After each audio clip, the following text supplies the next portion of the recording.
Tetrápodos y tetrapoditas. Soy Cristian Villanueva, creador de La Biología Te Hará Libre. Ahora vamos a ver el origen de la vida, evolución y también taxonomía. El origen de la vida es algo que se ha querido explicar desde hace mucho tiempo.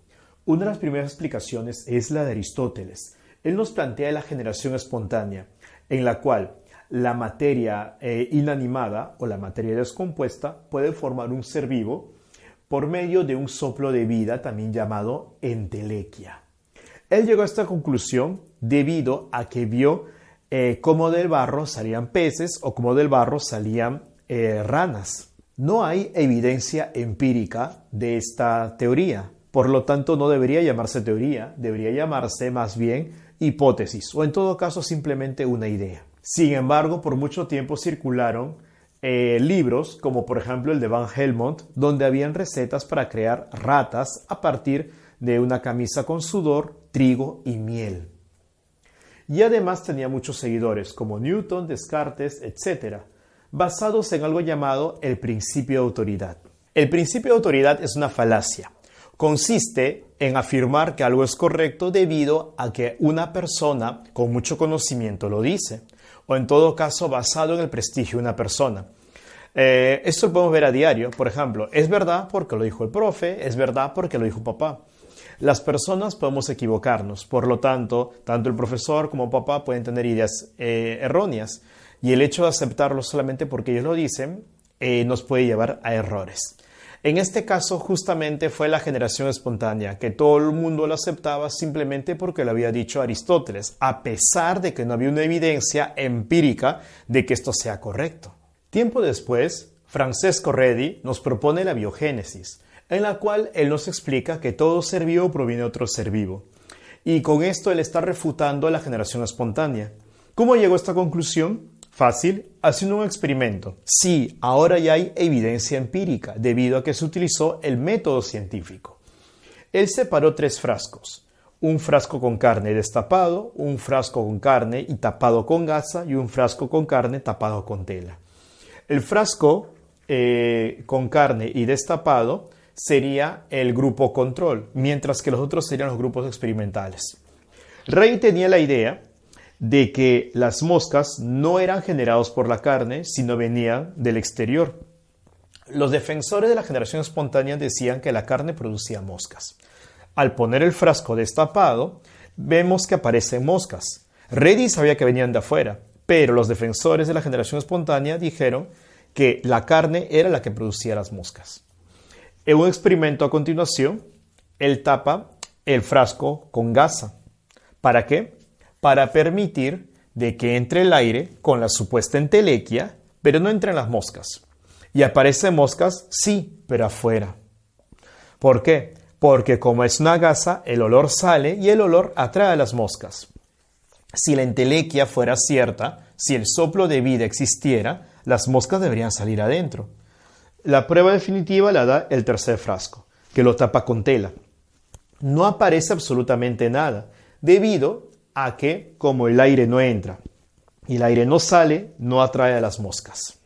Todas estas experiencias él las pone en su libro, Experiencias acerca de la generación de insectos. Si bien es cierto que Redi demuestra que todo ser vivo proviene de otro ser vivo, la discusión no queda allí, porque posteriormente se descubrieron los microbios y se observó que aparecían en los caldos de cultivo.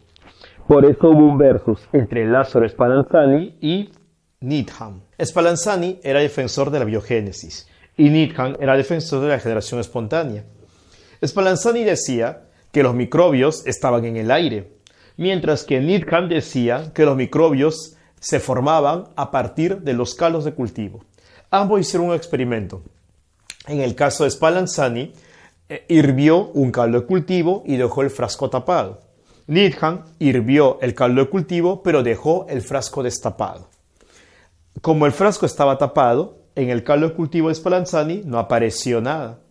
Como el caldo de Needham estaba destapado, aparecieron microbios. Needham decía que aparecían microbios porque entraba la entelequia debido a que el frasco estaba destapado. En cambio, Spallanzani decía que no aparecían microbios porque al estar el frasco tapado no caían los microbios del aire.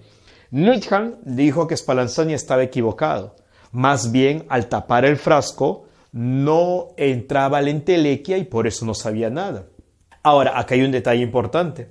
Para que Spallanzani hubiera vencido en la discusión, hubiera tenido que tapar el frasco de tal manera que entrara el aire con la supuesta entelequia, pero no los microbios. Y ese tipo de tela no existe, ese tipo de gasa no existe. Por lo tanto, esta discusión la ganó Needham. Sí, porque todo el mundo le creía debido a que efectivamente dejaba ese frasco destapado y siempre aparecían microbios. Entonces, para resolver esto tenía que venir alguien que sea mucho más hábil y mucho más genio que Spallanzani. Y ese alguien llegó. Es Louis Pasteur.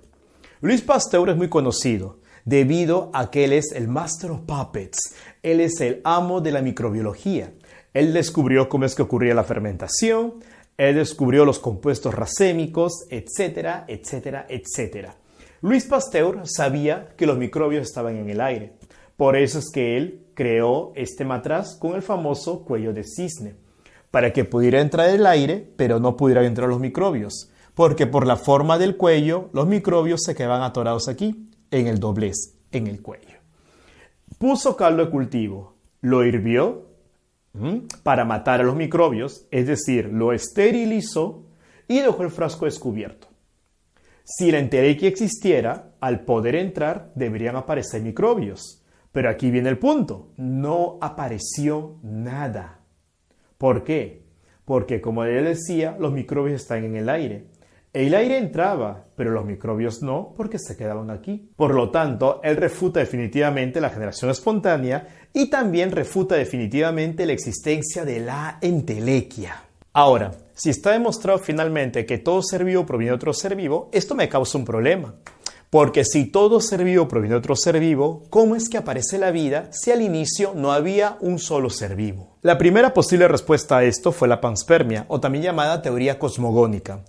Yo no estoy de acuerdo con llamarlo teoría por una sencilla razón, no ha sido demostrado. Lo propone Svante Arrhenius y nos dice que la vida en la Tierra proviene de otros planetas. Él propone la existencia de esporas de vida que están viajando por todo el espacio. Y al planeta al que llegan es donde van a formar una nueva vida. Si bien es cierto que podríamos decir que suena bien, pero hay varios problemas con esto. Primero, que el espacio es inhóspito, es decir, el espacio no es un lugar adecuado para la vida. Aparte, si la vida proviene del espacio, ¿cómo llegó a la Tierra? Si fue un meteorito, la vida, ningún ser vivo hubiera podido soportar el impacto. Y aparte que no resuelve el verdadero problema, simplemente lo cambia de lugar.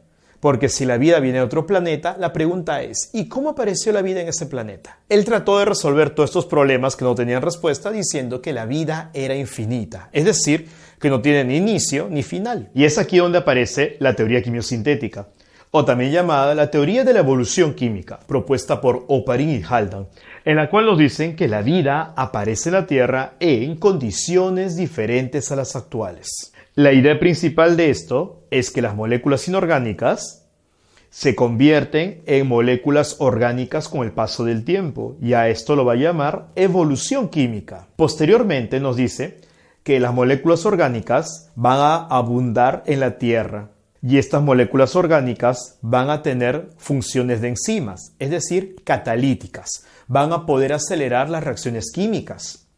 Y finalmente van a poder autorreplicarse y autorregularse. Este es el modelo de la Tierra primitiva que pensaban Oparin y Haldane era. Nos hablaban de una atmósfera reductora, es decir, una atmósfera en la cual no hay oxígeno libre. Todo el oxígeno está combinado. Encontramos hidrógeno, metano, vapor de agua y amoníaco. Para otros, en vez de metano, hay CO2. La composición de la atmósfera es importante, porque ellos dicen, de haber habido oxígeno libre, no se hubiera podido formar ninguna molécula orgánica, debido a que el oxígeno, valga la redundancia, oxidaría estas moléculas y por lo tanto no permitirían su síntesis. Estos gases son la materia que van a dar origen al resto de moléculas orgánicas. Pero para que se combinen se necesita energía. Y esa energía tiene muchas fuentes. Para empezar, la radiación ultravioleta proveniente del Sol. Teniendo en cuenta que en la atmósfera primitiva no había oxígeno, tampoco había ozono. Por lo tanto, la radiación ultravioleta podía impactar directamente en la superficie de la Tierra. Otra fuente de energía eran las altas temperaturas. Como la Tierra recién se había creado, estaba muy caliente.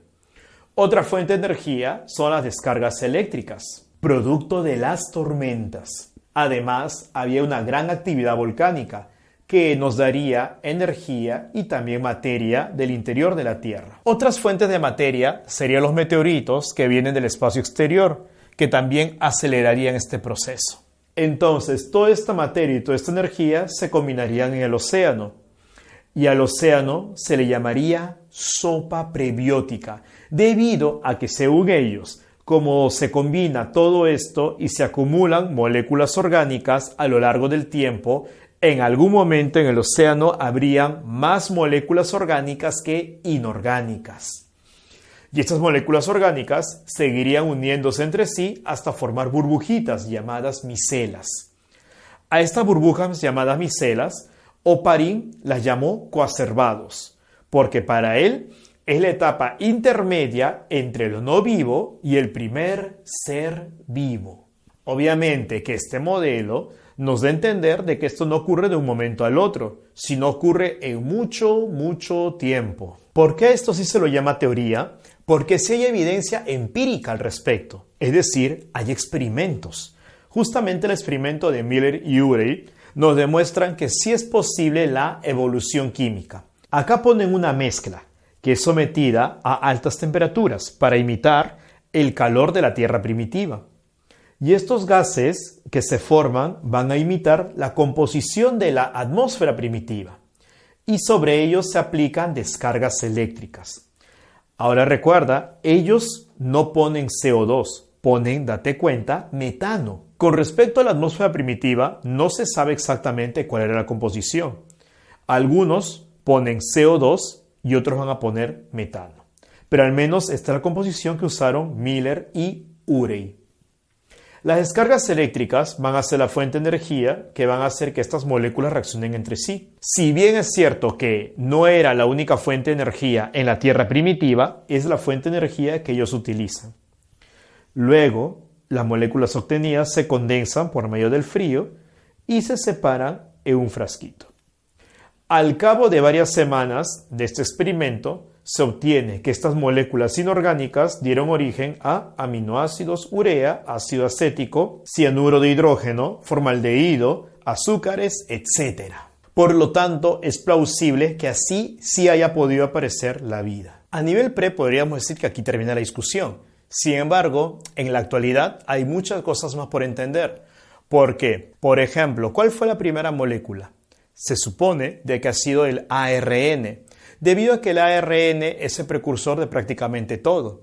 Recordando la replicación del ADN, antes de que empiece a sintetizarse ADN, debe colocarse ARN. Además, no pueden formarse proteínas sin la participación del ARN. Y finalmente, el ARN tiene actividad catalítica, por lo tanto no necesitaría de las enzimas proteicas. Otra pregunta es, ¿y los virus cómo aparecieron? ¿Fueron un intermediario entre la etapa de no vida y vida? ¿O fue un callejón sin salida evolutivo? Es decir, un ensayo para formar a un ser vivo, pero sin embargo que quedó interrumpido y por lo tanto los virus se quedaron sin vida. ¿O es que han sido células que fueron involucionando y perdiendo las características de los seres vivos y quedando simplemente como virus? Este tipo de cosas y otras aún quedan por responder.